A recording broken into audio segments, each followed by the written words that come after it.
হারাম উপার্জনের ভয়াবহতা, পরিণতি, ক্ষতিকর দিকগুলো। প্রথমে আমরা যেটা আলোচনা শুরু করেছি সেটা হলো মানুষ কি কারণে হারামের দিকে ধাবিত হয়।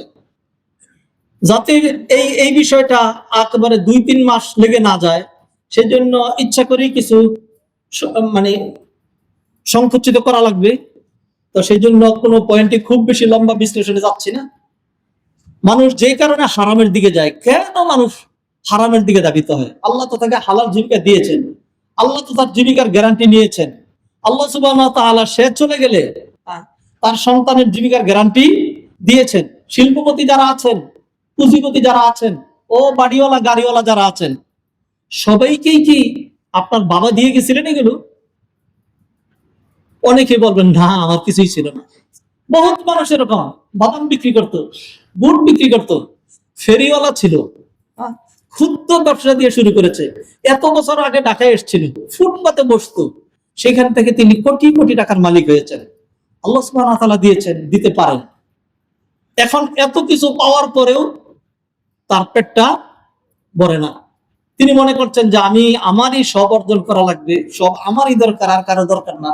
আর এত সম্পদ দরকার, কিয়ামত পর্যন্ত আমার অধস্তন বংশধর যারা আসবে সব হবে কানা, লেংরা, আতুর, গাদা, গোবর গণেশ। কিছুই তারা কামাই করতে পারবে না, খালি গরুর মতো খাবে। অতএব আমারই সব দিয়ে যেতে হবে, কারণ তিনি তো জানেন এই সম্পদগুলো তিনি ভোগ করতে পারবেন না।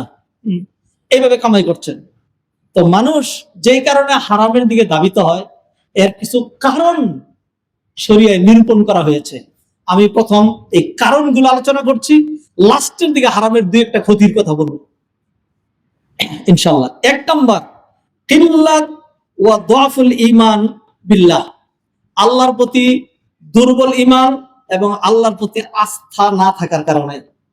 আল্লাহকে সে চিনে নাই, আল্লাহকে সে বুঝে নাই। আল্লাহ হলেন খালেক, আল্লাহ হলেন রাজেক, আল্লাহ হলেন আলহামদুলিল্লাহি রব্বিল আলামিন, আল্লাহ হলেন রব্বুল আলামিন। রব কাকে বলা হয়? যিনি প্রতিপালন করেন। কাকে প্রতিপালন করেন? আল্লাহ আলামিন, জগতের যা কিছু আছে সব কিছুকে প্রতিপালন করেন। তাহলে আল্লাহর প্রতি আমার আপনার এলেম নাই, এই কারণে আমার আপনার হারামের দিকে যাওয়া, মনে করছে যে হ্যাঁ এটা না হলে চলবে না, এটা লাগবে, তো এটা নেওয়া যাচ্ছে না, তাহলে কি করতে হবে? 2 নম্বরই করা লাগবে, করবো। হচ্ছে না তো, সে তো ছাড়ছে না, প্রয়োজনে তাকে ব্রাশ ফায়ার করবো, যারা পাতা হচ্ছে তাদেরকে উড়িয়ে দিব। কিন্তু আমার এটা লাগবেই, নিতেই হবে, এটা ছাড়া চলবে। এটা হারাম যারা কামাই করে এইভাবেই তো করে। কারণ কি? তিনি মনে করেছেন, তিনি ধরে নিয়েছেন এটা তার লাগবেই, এটা তার দরকারি, আর নাহলে কেমনে চলবে? তার এত টাকা দরকার।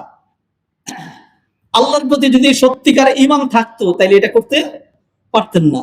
অতএব যারা হারামের দিকে ধাবিত হয়, নাম্বার 1, আল্লাহর প্রতি হয়তো তাদের খুব দুর্বল ঈমান, অথবা আল্লাহর প্রতি তার কোনো আস্থা নাই। কারণ যিনি সৃষ্টি করেছেন তিনি হলেন রাজ্জাক, যিনি সৃষ্টি করেছেন তিনি হলেন রব।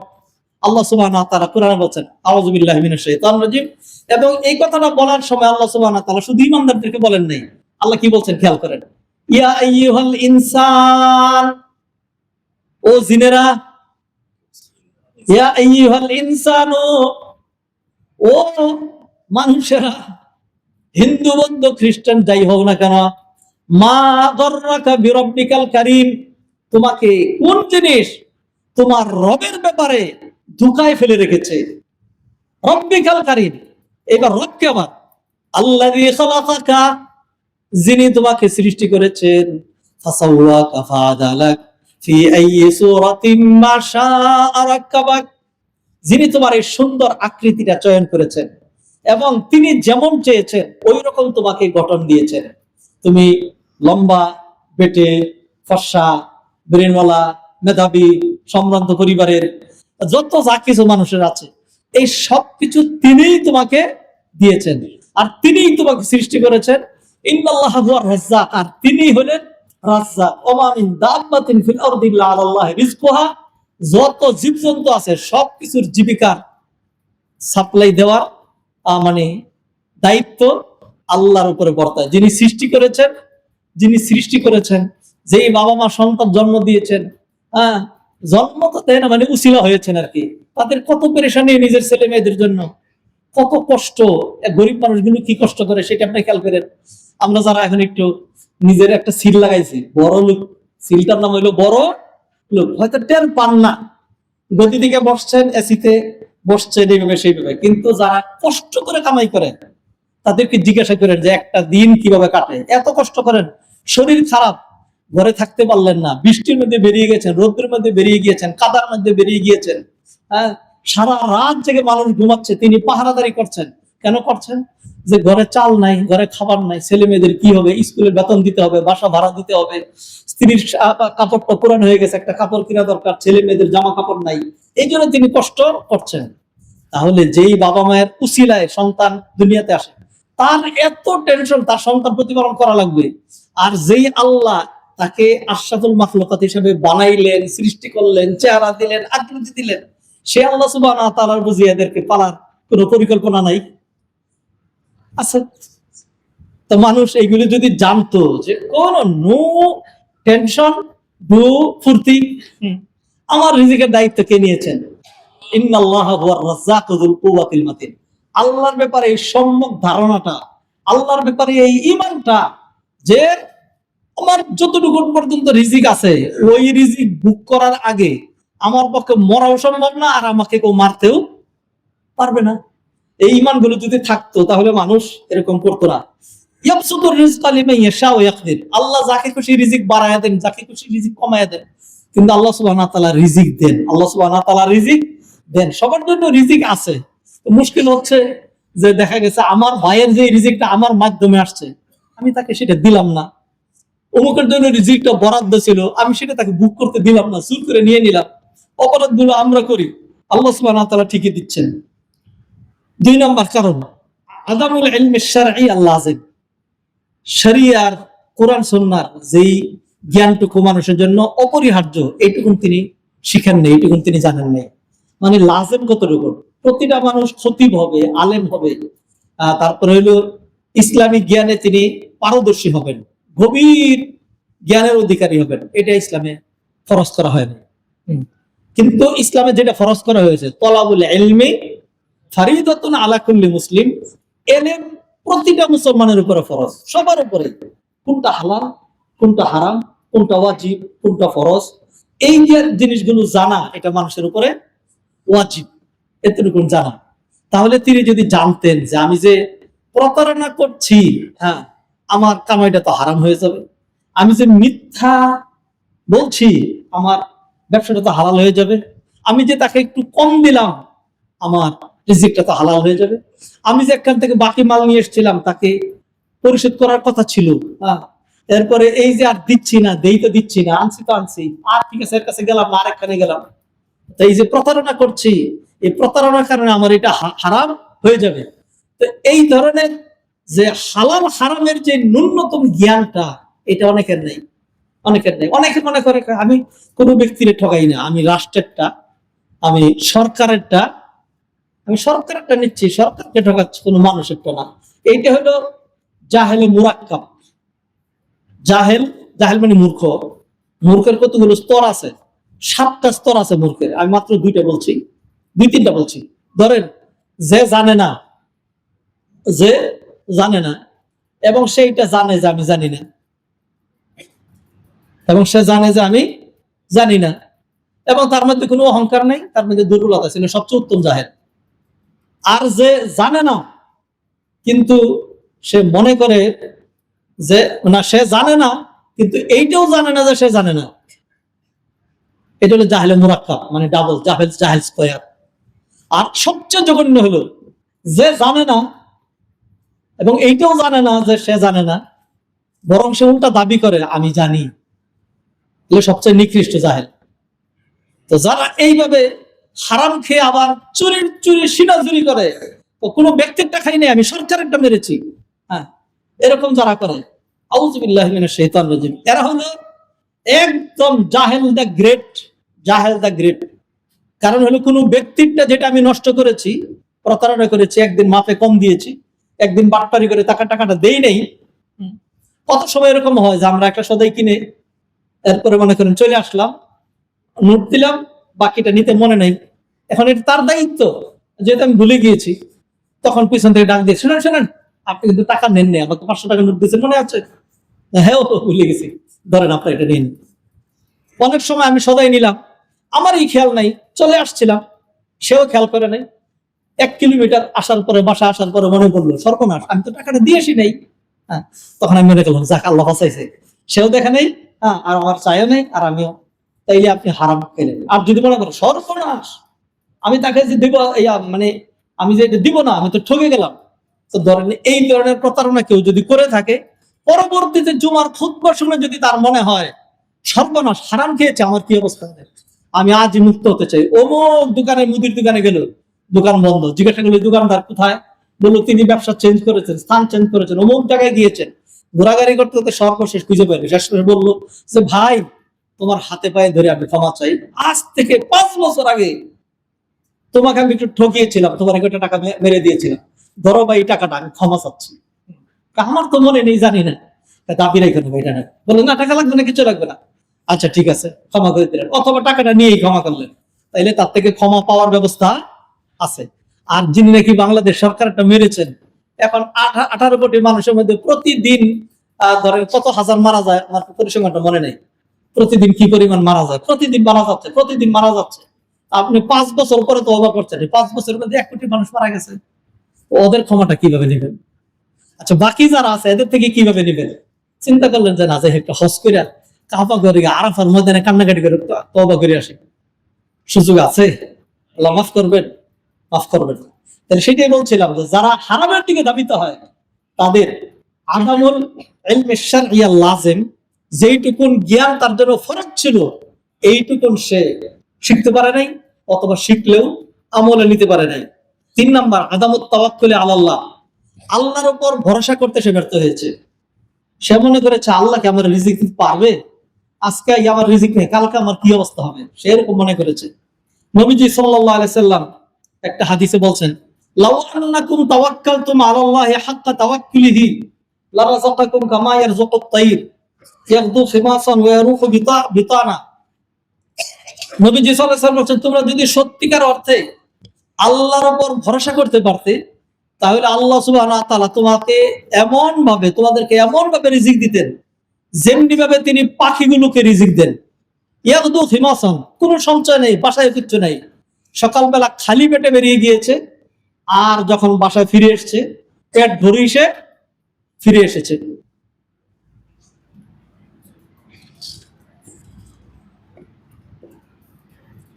আল্লাহ সুবহানাহু ওয়া তাআলার কাছে নিশ্চয়ই পাখির চাইতে আশরাফুল মাখলুকাত, মানুষের মর্যাদা বেশি।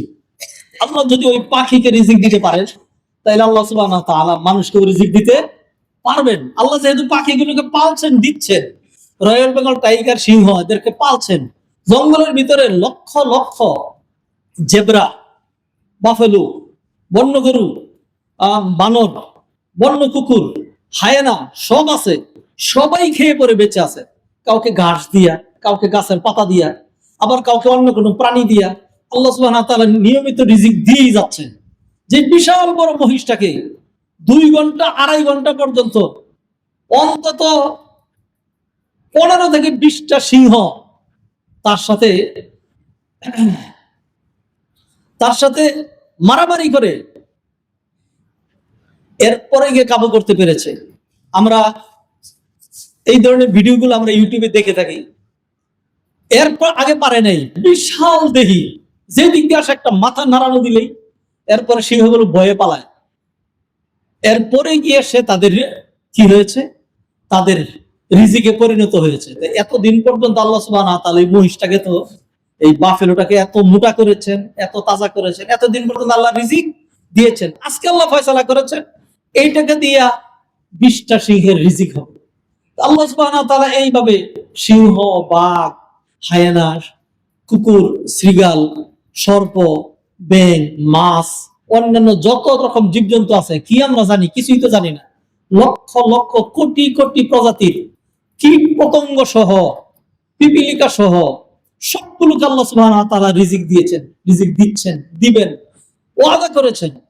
মানুষকে আল্লাহ সুবহানাহু ওয়া তাআলা সৃষ্টি করার আগে জানায় দিলেন যে খালাকাল্লাহু মাকাদিরা কুল্লি শাই ক্বাবলা আন ইয়াখলুকাস সামাওয়াতি ওয়াল আরদি বি50 আলফা সানা। মানুষের ভাগ্য, মানুষের রিজিক আল্লাহ সুবহানাহু ওয়া তাআলা সৃষ্টি করেছেন আসমান জমিন সৃষ্টির 50,000 বছর আগে। আসমান জমিন কবে সৃষ্টি হয়েছে এটার ধারণা দেওয়া সম্ভব নয়। আমি একটা ঘটনা আপনাদের সামনে উল্লেখ করতে চাই। একবার ইটালির বোলোনিয়া একটা সিটি আছে, বাংলাদেশের চট্টগ্রামের মতো বাণিজ্যিক নগরী বোলোনিয়া, ইংলিশে লেখে বোলোগনা, উচ্চারণ করে তারা বোলোনিয়া। সেইখানে প্রোগ্রামে মাহফিলে গেল, লোকজন বললো যে আপনাকে একটা মাহফিলের পরে একটা জ্বলন্ত নিদর্শন দেখাইতে তারা নিয়ে যাবে 200 কিলোমিটার দূরে এখান থেকে। নিয়ে গেল, নিয়ে যাওয়ার পরে পাহাড়ের নিচে, পাহাড়ের ভিতরে একটা এলাকা 30 কিলোমিটার ব্যাপী মাটির নিচে, এটা 1971 সনে আবিষ্কার হয়েছে। এইটা তারা আমাকে ঘুরাই দেখাইলো। বিষয়টা কিরকম তারা ঘোরা করেই বলা লাগবে খুতবার সময়। পাহাড়ের ভিতরে ধস হয়েছে, জমির ধস হয়ে বিশাল এলাকা আরেকটা জগতের মতো ফাঁকা হয়ে গেছে। এখন ধস হওয়ার পরে মাঝখানে যেহেতু ফাঁকা, তো উপরে আবার বৃষ্টি হয়, পানি জমে, তখন উপর থেকে পানি টপকায়। যেমন ধরুন ধরুন এই মসজিদের ফ্লোর এবং ছাদ একসাথেই লাগা ছিল, ধরেন এটাকে পাহাড়ের সাথে তুলনা করলাম। এরপরে কোন একটা ভূমিকম্পের কারণে ছাদটা ছাদের জায়গায় রয়ে গেছে আর ফ্লোরটা দেবে নিচে হয়ে গেছে। এর মাঝখানে যে জায়গাটা হয়েছে এইরকম 30 কিলোমিটার ব্যাপী এলাকা, ক্রিস্টালের পাহাড়। উপর থেকে যে পানি পড়ে, যেখানে পানি পড়ে ফোটা ফোটা, সেখানে গর্ত হওয়ার কথা, গর্ত না হয়ে সেখানে ক্রিস্টাল জমা হয়, ধীরে ধীরে ক্রিস্টাল জমা হয়। অথবা উপর থেকে যখন পানি টপকাচ্ছে সেইখানে উপর থেকে ধীরে ধীরে ক্রিস্টাল জমা হয়।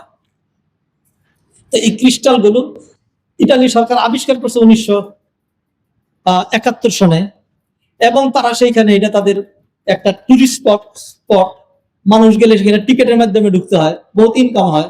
সেই জন্য তারা সেইখানে দুভাষী রেখেছে, আরবি ভাষায়, জার্মানিতে, ইংরেজিতে, জাপানি, এরকম ফ্রান্স ভাষায় ট্রান্সলেট করে শোনায় এটার ইতিহাসটা কি।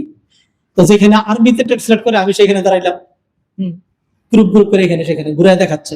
ছোট্ট রেলের বগির মতো করা, যাদেরকে টিকিট দেওয়া হয়েছে তাদেরকে বসায়, এরপর সামনে একটা ছোট্ট একটা ইঞ্জিন আছে, বসে থাকতে হয়, এটা নিয়ে ঘুরে ওই 30 কিলোমিটার অথবা 15-20 কিলোমিটার ঘুরে দেখায় নিয়ে আসে।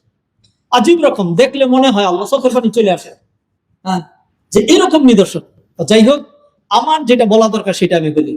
সেটা হলো, ব্যাখ্যা বলছে যে এই যে ধসটা হয়েছে, ক্রিস্টাল জন্ম হচ্ছে, এটা কত বছর ধরে হচ্ছে এটা আমাদের জানা নাই। 1971 সালে আবিষ্কার হয়েছে। এরপর আমরা একটা গবেষণা চালিয়েছি। হঠাৎ করে একদিন দেখলাম যে একটা জায়গা থেকে নতুন করে পানি পড়ছে, তখন আমরা চিহ্ন দিলাম, দেখি যে ক্রিস্টাল কিভাবে জমা হয়। আমরা গবেষণা চালিয়ে দেখলাম যে 1 মিলিমিটার ক্রিস্টাল হইতে 10 বছর সময় লাগে। তো সেইটার উপরে বেসিস করে আমরা সবচেয়ে বড় যে ক্রিস্টালটা পেয়েছি ওইটার উপরে আমরা জরিপ করেছি। জরিপ করে দেখেছি যে ওই ক্রিস্টালটার বয়স হলো 3.5 কোটি বছর। সবচেয়ে বড় যে ক্রিস্টালটা পেয়েছে হাতের মজলিস। আমি এই ঘটনাটা এই জন্য নিয়ে এসেছি, জানি না তাদের এটার অথেন্টিসিটি কতটুকু, অথবা তাদের ক্যালকুলেশনটা, গবেষণা ঠিক হয়েছে কিনা, অথবা কিছু ভুলভ্রান্তি হয়েছে কিনা। না হইলে তো লক্ষ লক্ষ বছর। যদি পাহাড়ের ভিতরে, এই পাহাড়টার বয়স কত বছর তাইলে আমার আরো জানা নেই। যদি পাহাড়ের ভিতরে 10টা হয়েছে, এই 10-এর বয়স অথবা এই ক্রিস্টালের বয়স যদি 3 কোটি বছর অথবা 3 লক্ষ বছর এরকম যদি হয়ে থাকে, অথবা যদি 30,000 বছরও হয়ে থাকে, মানুষ তো পৃথিবীতে মাত্র 8,000 বছরেরও বেশি হয়নি। যদি এটা হয়ে থাকে তাহলে আসমান জমিন কবে সৃষ্টি হয়েছে? বহু আগে।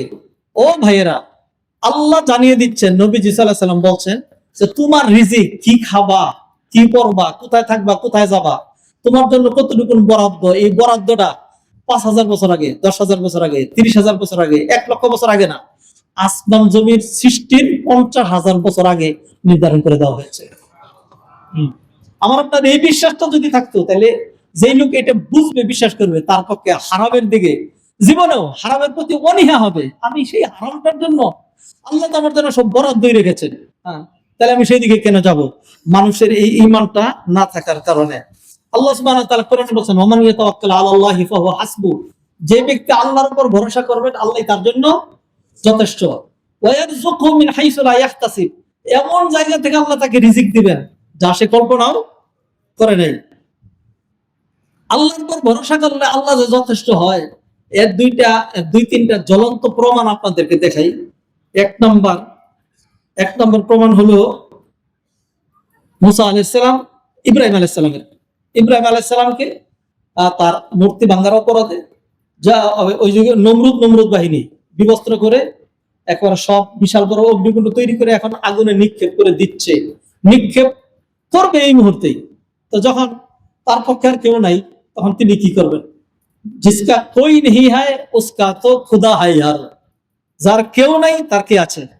আল্লাহ সুবহানাহু ওয়া তাআলা। ইব্রাহিম আলাইহিস সালাম শুধু এটা বললেন, হাসবি আল্লাহু ওয়া নি'মাল ওয়াকিল, হাসবি আল্লাহু লা ইলাহা ইল্লাহু, আমার জন্য আল্লাহই যথেষ্ট, আমার জন্য আল্লাহই যথেষ্ট। আল্লাহর নামে যদি মরে যাই, কি অপরাধ করেছি? আল্লাহর তাওহীদ প্রতিষ্ঠা করার চেষ্টা করেছি, আর সেই অপরাধে মারা হচ্ছে আমাকে, আল্লাহ আমার জন্য যথেষ্ট। আল্লাহর কাছে চলে গেলাম, আল্লাহর নাম উচ্চারণ করেই মারা যাই, এইটাই হলো মূল কথা। হাসবি আল্লাহু ওয়া নি'মাল ওয়াকিল। তো কাফের বাহিনী কি পরিমাণ কষ্ট করেছে, তারা অগ্নিকুণ্ড তৈরি করেছে, কাঠ এনেছে, আগুন ধরিয়েছে, সব মানুষ একত্রিত হয়েছে, ইব্রাহিমকে বিবস্ত্র করেছে, তাকে বেঁধেছে, তারপরে চরকার উপরে চড়িয়েছে, এইবার তাকে নিক্ষেপ করছে। তো তারা তাদের কাজ করেছে, আর ইব্রাহিম আলাইহিস সালাম শুধু একটা কাজ করছিলেন, সেটা কি?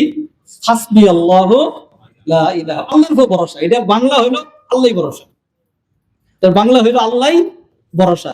যারা যারা আমার বয়সের বা আমার চেয়ে বেশি বয়সের আছেন, তারা দেখবেন আগেকার দিনের গাড়িগুলি সামনে লেখা থাকতো এলাহি ভরসা। এখন আধুনিক যুগে এই ধরনের কিছুই পাবেন না। হ্যাঁ, এলাহি ভরসা এগুলি কি দরকার আছে? এগুলি দরকার নাই। আগেকার দিনে মহিলাদের জন্য নির্দিষ্ট সিট ছিল, হ্যাঁ, মহিলারা কোনো সময় দাঁড়ায়া যেত না। এখন তুমি মহিলা হয়েছে তাই কি হয়েছে, দাঁড়ায় থাক, যে যেরকম চায় আল্লাহ থেকে, যে আল্লাহকে যেমন কল্পনা করে ওইভাবেই পায়। এলাহি ভরসা উঠে গেছে, আল্লাহ ভরসা উঠে গেছে, এগুলি নাই।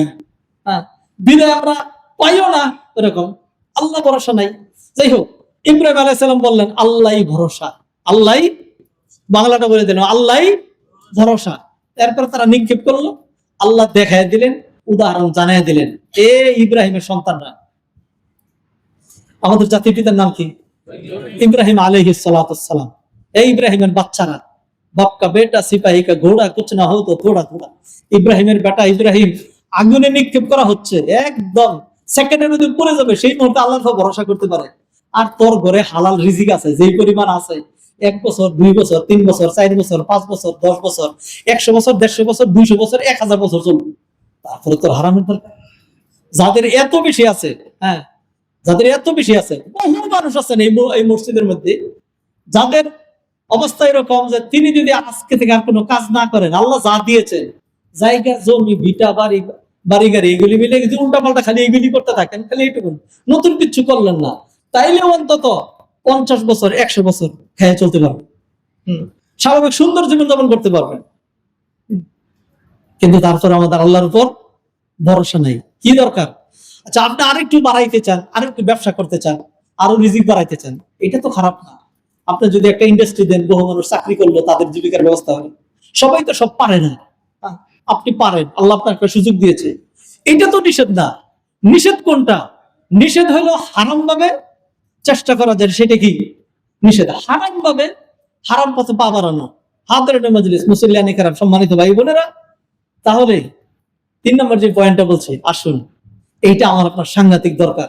আর না হয় কোনোতেই কোনো কিছু হবে না, আপনার রিজিকে কাজ হবে না, আপনার কামাই রোজগারে কাজ হবে না। বহুত কামাই রোজগার করছেন, হঠাৎ করেই দেখবেন বহুত টাকা রেখেছিলেন, এইটা এক সময় গিয়ে দেখবেন আরে এই টাকাগুলো তো পচে গেছে।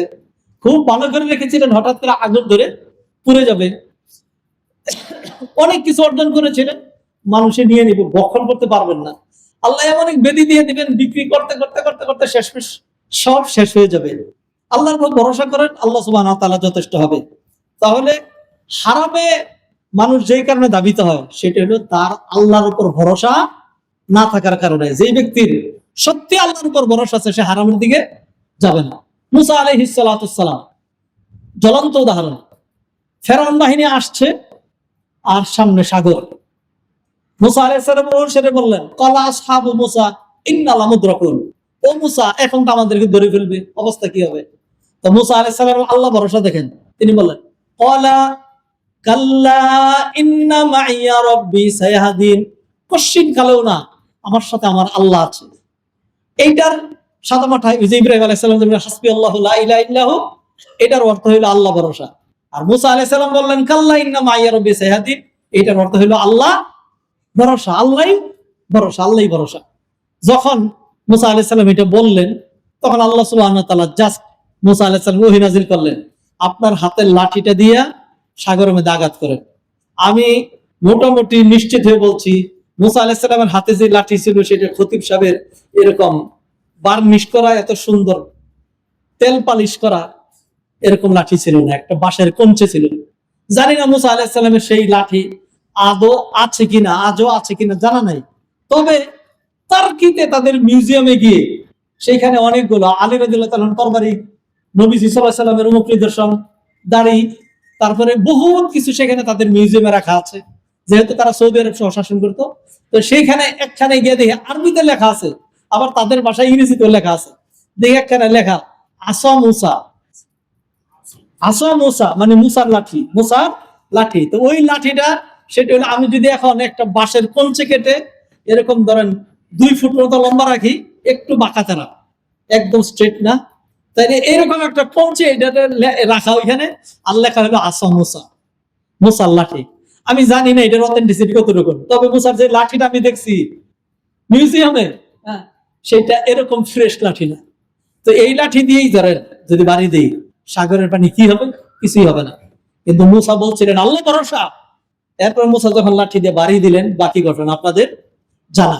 আমার আপনার এইটাই সমস্যা, আল্লাহর উপর যে ভরসা করবো, আল্লাহ এত কিছু পারেন, সাগরকে দ্বিগুণিত করতে পারেন, আগুনের মধ্যে আমাদেরকে তাকে বাঁচায় দিতে পারেন, কিন্তু আমার আপনার যে পেটটা, খবিশ পেট, আমার আপনার যে পেটটা, এই পেটটা আল্লাহ ভরাইতে পারেন না, এই ভরসাটা আমার আপনার নাই।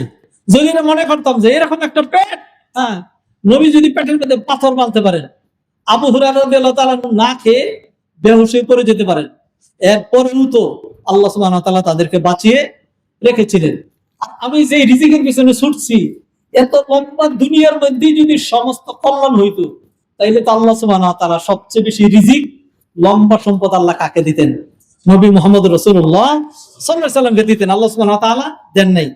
হাদিসের মধ্যে যা আলোচনা করছি, পয়েন্টগুলো ভুলে যাবেন না।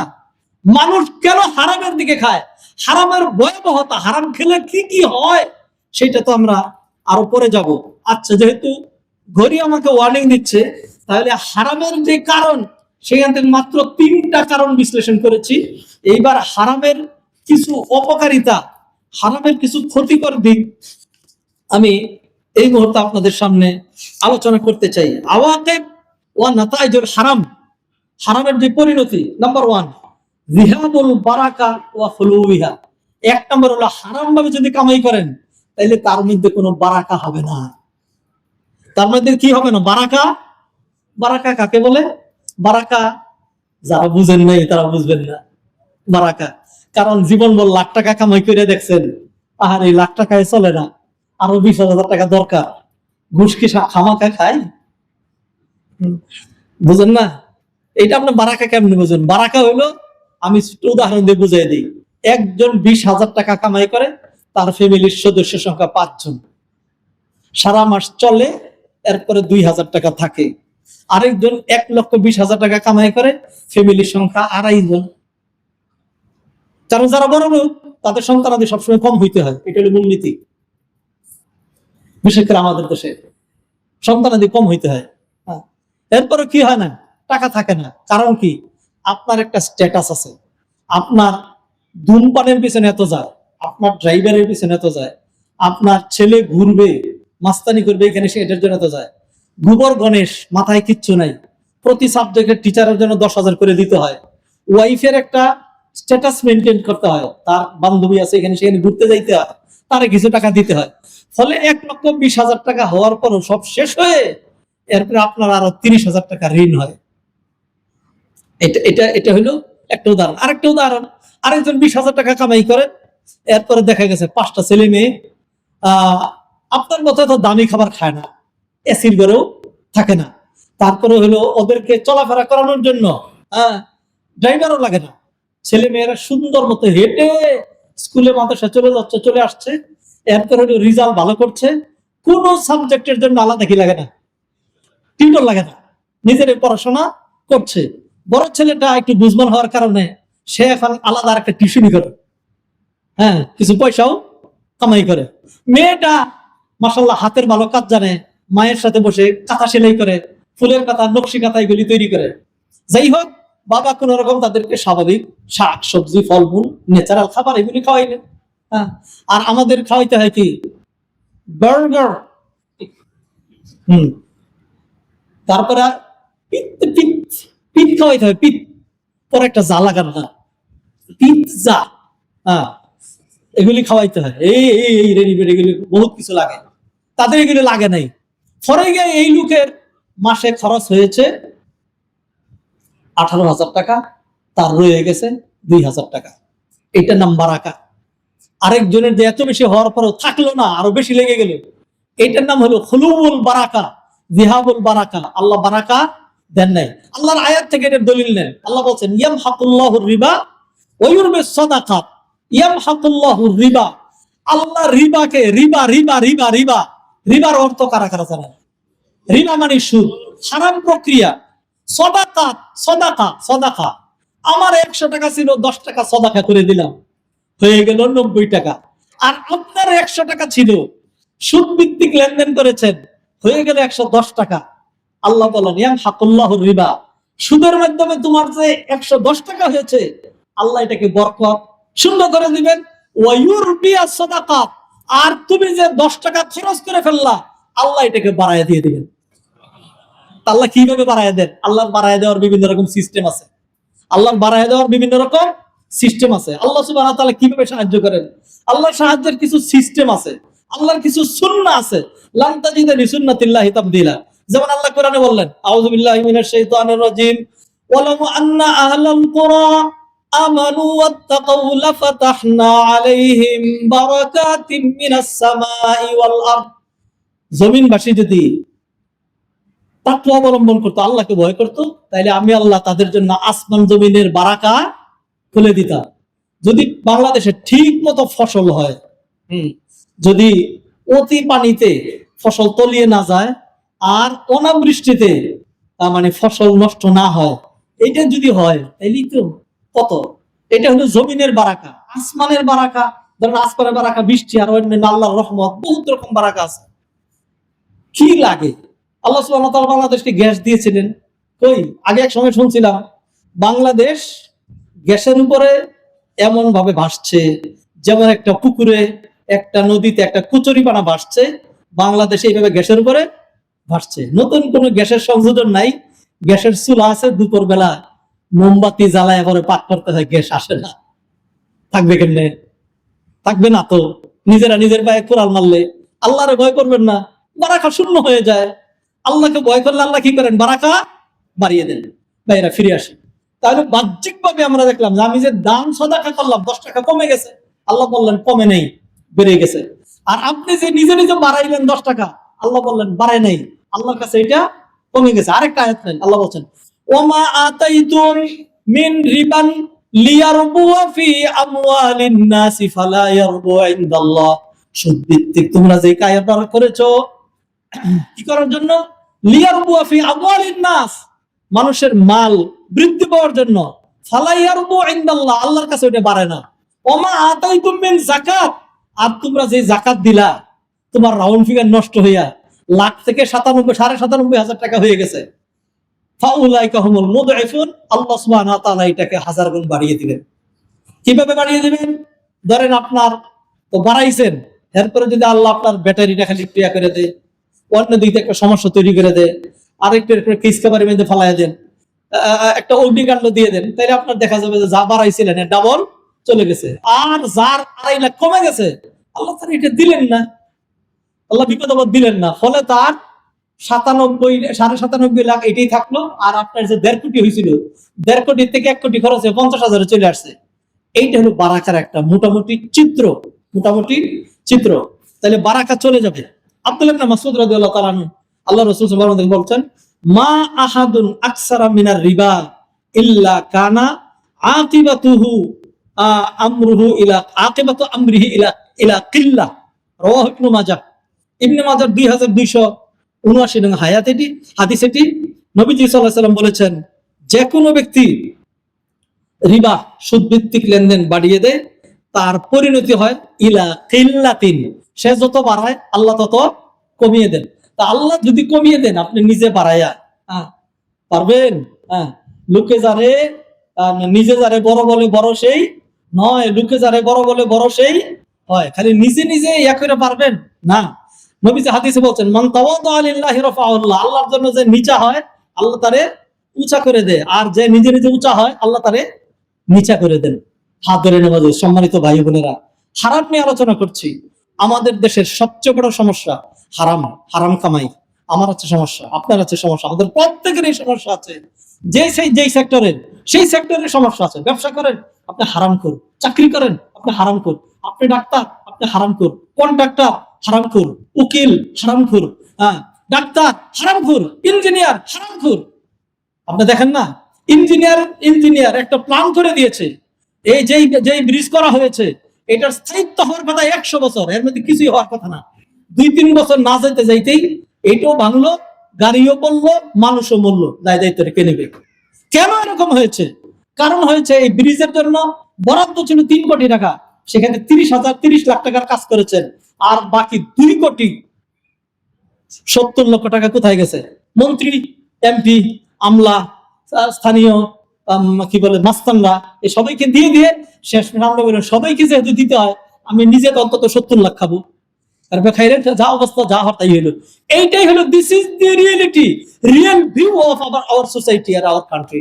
হাদারান মজলিস, আমি খুবই সাহস নিয়ে কথা বলছি। বাংলাদেশের সবচেয়ে জঘন্য, সবচেয়ে মারাত্মক যে সমস্যা, সেই সমস্যার নাম হলো হারামখুরি। সেই সমস্যার নাম হারামখুরি। মসজিদের অভাব নাই, আলেম ওলামাদের অভাব নাই, ওয়াজ নসিহত আগ্রহ করে মানুষ করায়, এবং প্রতিটা ওয়াজ নসিহতে যারা নাকি সভাপতি হয় ঢাকা থেকে যায়, এলাকার বড় মানুষগুলো হয়, টাকা পয়সাও দেয়, এলাকায় মাহফিল হয়, সমস্ত জায়গায় মাহফিল হয়, বহুত ভালো কথা শোনানো হয়। এর প্রতিফলন প্রতি বছর লক্ষ লক্ষ মানুষ হজ করে, প্রতিদিন কোটি কোটি মানুষ জুমার নামাজ পড়ে, এরপরে প্রতিদিন টিভি থেকে বিভিন্ন রকম আলাপ আলোচনা হয়, আর ধর্মীয় গাইডলাইন হয়। কোনো লাভ হয় না কেন? কারণ হলো আমরা হারামখোর। হারাম খেতে খেতে পায়ের নখ থেকে মাথার চুল পর্যন্ত অবস্থা এরকম হয়েছে, পুরোটা পানি দিয়ে ভিজিয়ে রাখা, এখন দিয়াশালের আগুন দিয়ে তো এটা ধরে না। হারামখোর। কোরআন বলা হচ্ছে, হাদিস বলা হচ্ছে, ভালো কথা বলা হচ্ছে, নাজাতের কথা বলা হচ্ছে, না হলে ধ্বংসের কথা বলা হচ্ছে, উদাহরণ দেখানো হচ্ছে, কিন্তু তার হৃদয়ের মধ্যে কাজে রাখতেছে না। কারণ কি? শুধু হারামখোরের কারণে। কারণ তার হৃদয়ের যে রিসিভার, তার হৃদয়ের যে কর্ণ, এটা মরে গেছে। এটা মরে গেছে। বাহ্যিক ভাবে সে আমাদের মতোই মানুষ, আর স্ট্রাকচারালি হিউম্যান বিং, কিন্তু ইন রিয়েল এটা জানোয়ারের চাইতেও খারাপ।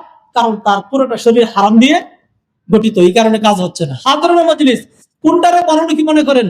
নবীজি সাল্লাল্লাহু আলাইহি ওয়াসাল্লাম বলছেন, আল গিনা গিনান নাফস, অন্তরের বড়লোকি যেটা, সেটি আসল বড়লোকি। এই সপ্তাহে টিভির ইয়াতে প্রশ্নোত্তরের মধ্যে সেখানে আমি বললাম যে বাংলাদেশের সবচেয়ে বাছাই করা যে বড় লোক, আমি তো আপনাদের পক্ষ থেকে উত্তরা কেন্দ্রীয় মসজিদের সাইনবোর্ডটি ব্যবহার করি বেশি, খতিব উত্তরা কেন্দ্রীয় যা মসজিদ ব্যবহার করি, আর অন্যান্য আমার সাইনবোর্ড আছে সেগুলি কম ব্যবহার করি, এইটাই বেশি ব্যবহার করি।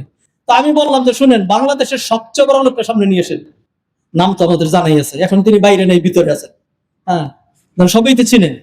সবচেয়ে বড় লোকটা সামনে নিয়ে এসেন। আমি বলি চ্যালেঞ্জ, আমি তার চাইতে 10 গুণ বেশি বড় লোক। কেন? স্বাভাবিক কথা। আলহামদুলিল্লাহ, আমার যা আছে এখন আপনারা মনে করবেন খতিব সাহেবের মনে কোটি কোটি টাকা মনে আছে। আমি বললাম, 1 নাম্বার, আমি তার চেয়ে বেশি বড় লোক, কারণ আমার অন্তর বড় লোক, আমার হাত হারামের দিকে যায় না, আমি হারাম কামাই করি নাই। 2 নাম্বার, তার যা অ্যাসেট আছে, যদি এখন তাকে বাধ্য করা হয় যে সোনালী ব্যাংকের ঋণ, ইসলামী ব্যাংকের ঋণ যত মানুষ তোমার কাছে পাবে সবগুলো তোমার এখন দিতে হবে, দেওয়ার পরে সে তার সমস্ত অ্যাসেট গুলো বিক্রি করে দেখবে যে আমার কি আছে, আমার তার কিছুই নাই। আমি বললাম যে আমার যদি বলা হয় তাহলে আমার তো কোনো ঋণই নেই, যা আছে পুরাটাই প্লাস। তাহলে আমার যদি সারপ্লাস থাকে 1 কোটি টাকা, আর যদি তার ঋণ থাকে 10 কোটি টাকা, তাহলে বড় লোক কে? এইভাবে কল্পনা করা লাগবে। অতএব নিজেদেরকে খালি ওই ধরনের বড় লোকদের সাথে মিলাইয়েন না। 2-4টা বড় লোকের সাথে আমরা তো এরকম কিছু কথাবার্তা বলে থাকি, এত টাকা ঋণ করলেন, এগুলি পরিশোধ করবেন কেমনে?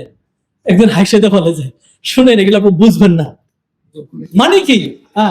বুঝবো না মানে কি? তখন বলে যাহা ঋণ করছি সব কি আর দেওয়ার জন্য? তো বাস্তবতা তো আমরা জানি, যারা ব্যাংকের থেকে হাজার হাজার কোটি টাকা ঋণ নেয়, তারা এই ঋণগুলি আর পরিশোধ করার নিয়তে নেয় না। হাত ধরে না মজলিস, এই দুনিয়া থাকার নয়, চলেই যেতে হবে। অতএব খামাখা নিজের দুনিয়া নষ্ট করলেন, হারাম খেলেন, ব্যাটারি নষ্ট করলেন, টেনশন চিন্তা। যদি ভালো মানুষ হন তখন বলবে সর্বনাশ, আমার এখন 13 কোটি টাকা ঋণ, আমি কোথেকে দিব? আমার কিছুই নেই, আমি দিতে পারতেছি না, টেনশনেই মরে যাবেন। কেন? আর যদি খারাপ মানুষ হয় এটা চিন্তাও করবেন না, তাহলে এটা আরো বড় মরছে। হ্যাঁ, আল্লাহ যারা ঢিল দিয়ে দেয়, দুনিয়াতে চিন্তা আসলো না, অন্তর মরে গেছে, তো আখেরাতে ধরা খাবে নাকি? খাবে না, খাবে।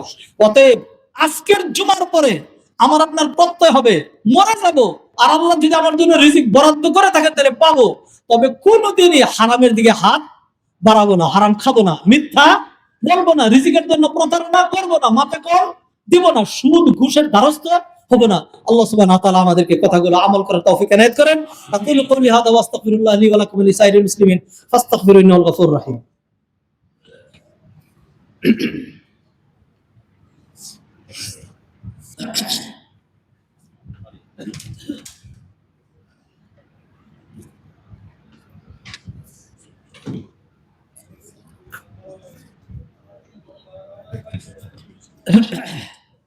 আলহামদুলিল্লাহ ওয়াহদাহু ওয়াসসালাতু ওয়াসসালামু আলা মান লা নাবিয়্যা বা'দা। হাদরাতুল মজলিস, সম্মানিত ভাই ও বোনেরা, আল্লাহ সুবহানাহু ওয়া তাআলা আমাদেরকে দুনিয়াতে পাঠিয়েছেন, আশরাফুল মাখলুকাত বানিয়েছেন। আমরা ছিলাম না, তিনি আমাদেরকে দুনিয়াতে পাঠিয়েছেন। আমরা থাকবো না, তার কাছে আবার আমাদেরকে বিদায় নিতে হবে। কোরআনে আল্লাহ বললেন, ওয়ালাকুম ফিল আরদি মুস্তাকাররুন ওয়া মাতাউন ইলা হিন, একটা নির্দিষ্ট সময় তোমরা থাকবে। এবং আল্লাহ সুবহানাহু ওয়া তাআলা আমাদের প্রত্যেকের জন্য সম্মানজনক জীবিকার ব্যবস্থা করেছেন। ইয়াবসুতুর রিজকা লিমান ইয়াশা ওয়া ইয়াকদির, আল্লাহ কাউকে রিজিক বাড়িয়ে দেন, কাউকে কমিয়ে দেন। আল্লাহু ফাদ্দালা বা'দাকুম আলা বা'দিন ফির রিজক, আল্লাহ কাউকে রিজিক বাড়িয়ে কাউকে কমিয়ে দিয়ে পরীক্ষা করেন। দুনিয়াটা পরীক্ষার ক্ষেত্র। অতএব আল্লাহ যাদেরকে বেশি রিজিক দিয়েছেন, আপনি শুকরিয়া আদায় করুন, মানুষের প্রতি সহযোগিতার হাত বাড়িয়ে দেন। আর আল্লাহ যাকে রিজিক কমিয়ে দিয়েছেন, ধৈর্য ধারণ করুন। দুইটার মধ্যে কল্যাণ আছে, হারামের দিকে পা আমরা না বাড়াই। হারাম মানুষের জন্য সামগ্রিক অকল্যাণ বয়ে নিয়ে আসে, আর হালাল মানুষের বহুবিধ লাভ, মানে কল্যাণ দেয়। 1 নাম্বার, যিনি হালাল জীবিকা বক্ষণ করবেন, হারামের দ্বারস্থ হবেন না, he get his mental pleasure, মানসিক একটা প্রশান্তি। আলহামদুলিল্লাহ, জীবনে কোনোদিন হারাম খাই নেই। বহু সরকারি অফিসারকে বলতে শোনা হয়, আল্লাহ আমাকে 5টা সন্তান দিয়েছেন, কোনোদিন একটা হারাম খাই না। আমার সঙ্গী সাথীরা বহু টাকা পয়সা কামাই করছে, সেদিকে দ্বারস্থ হই নেই। এরপরে যদি আপনি উদাহরণ তালাশ করেন, তাহলে দেখবেন যারা হারাম খেয়েছে তার সন্তানগুলো জানোয়ার হয়েছে। আর যিনি হারাম খান নাই, আল্লাহ সুবহানাহু ওয়া তাআলা ডাইরেক্ট তাকে সম্পদ দেন নাই, কিন্তু তার ছেলেমেয়েগুলোকে এমন মানুষ করে দিয়েছেন, এখন তারা কোটি কোটি টাকা বৈধভাবে কামাই করবে। আল্লাহ আমাদেরকে বোঝার তৌফিক এনায়েত করেন।